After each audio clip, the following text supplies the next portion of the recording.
Hello dear students, how have you been? It's been long. I haven't posted any video on my YouTube channel because I started my Zoom classes, so I was not getting time. Now this video is an on request video. I received requests to prepare some videos from chapter 1, and that is why I'm making this video. So for class 9, 10, the first chapter is the political movement in East Bengal and the rise of nationalism.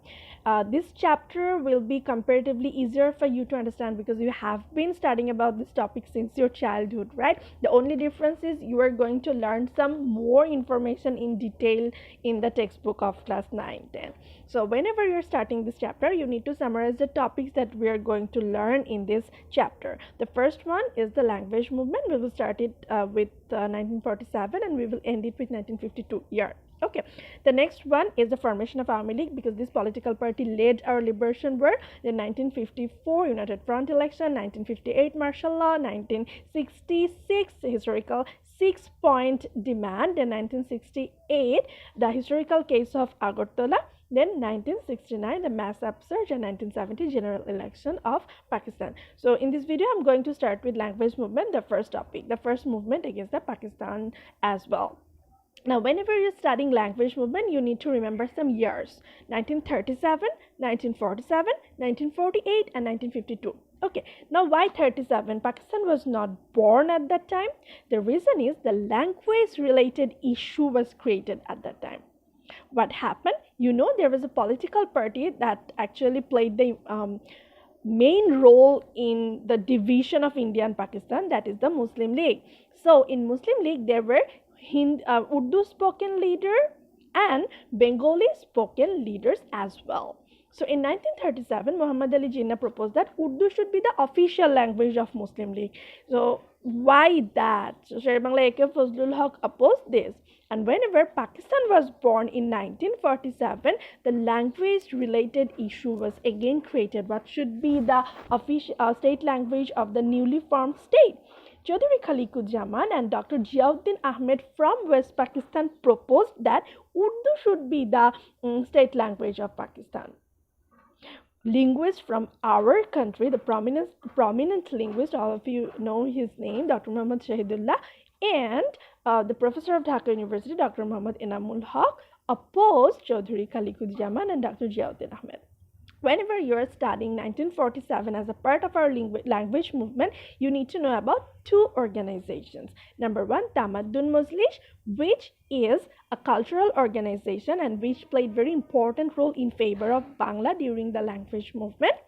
Another is Rashtrabhasha Sangram Porishad, that was formed on December 1947.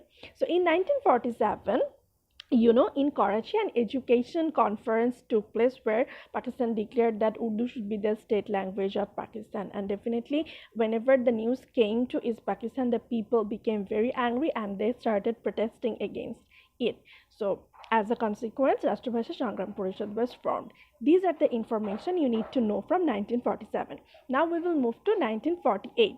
So in 1948, the first information that I'm going to explain is about Dhirendranath Dutta, who was a member of Pakistan Assembly.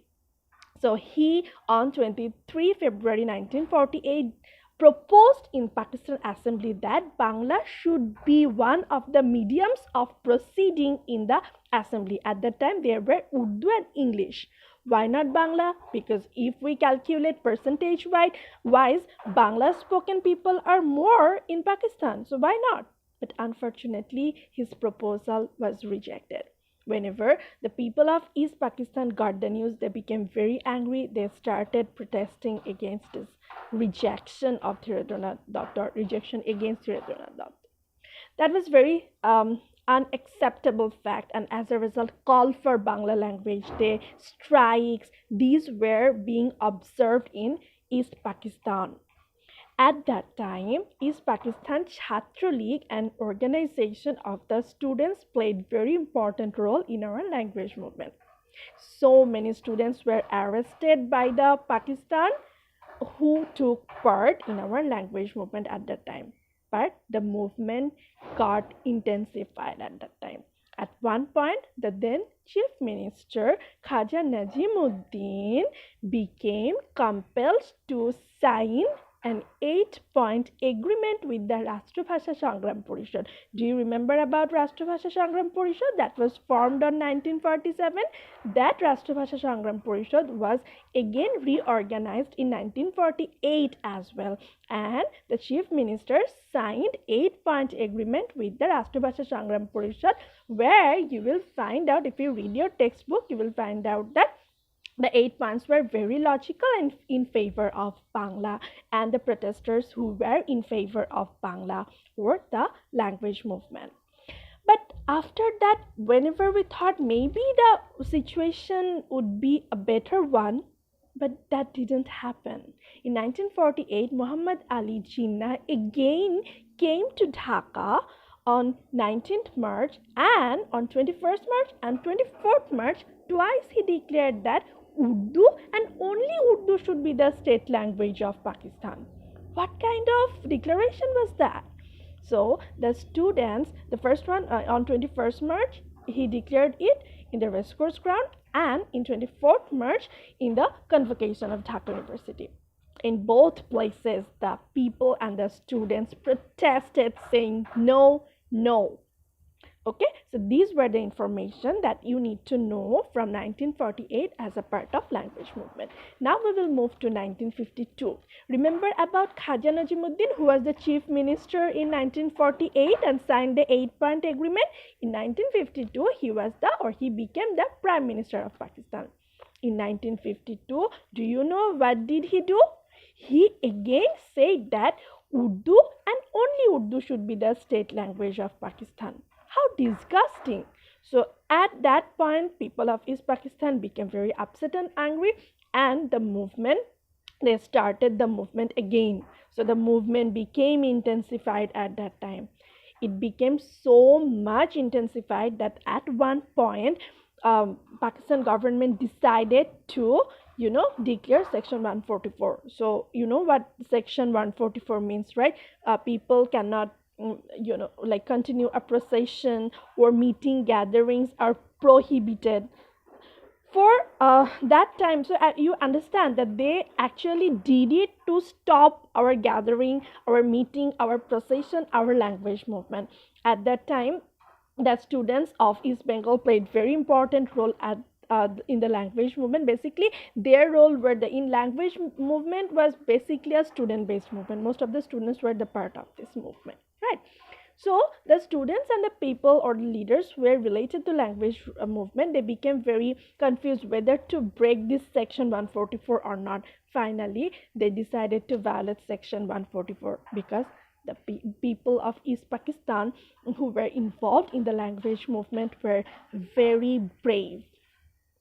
On 21st February 1952, they brought out processions, small processions consisting just 10 to 15 people like that. Okay, they started it from in front of Dhaka Medical College.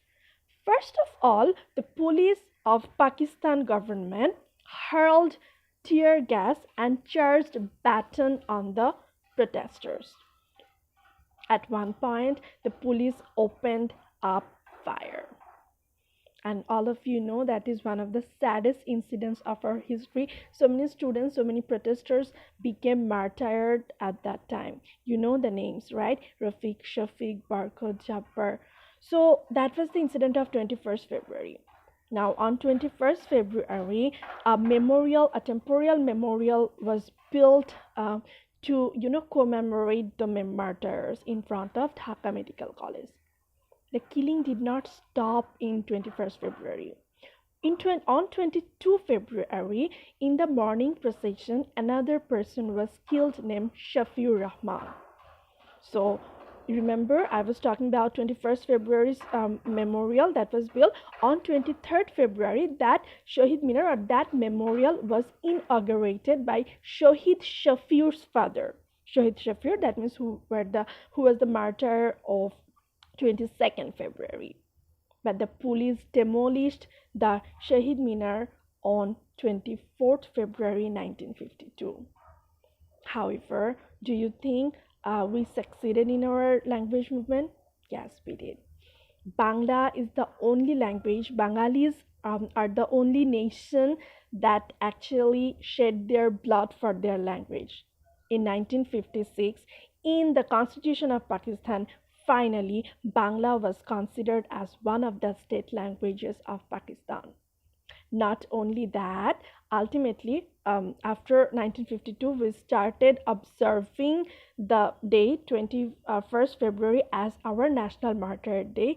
But ultimately, in 1999, the date got international recognition as well with the help of UNESCO.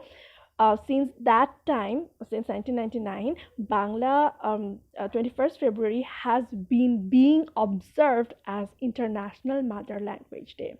So at that, every year on that day, everyone remembers, talks about their own language, and whenever they try to find out why this date has been chosen as International Mother Language Day, definitely then they will browse the internet or they will read the textbook, and they will come to know about the glorious history of our language movement, right? So that day is very important for us. So that is the history of language movement in short. I think the concept is clear to you now.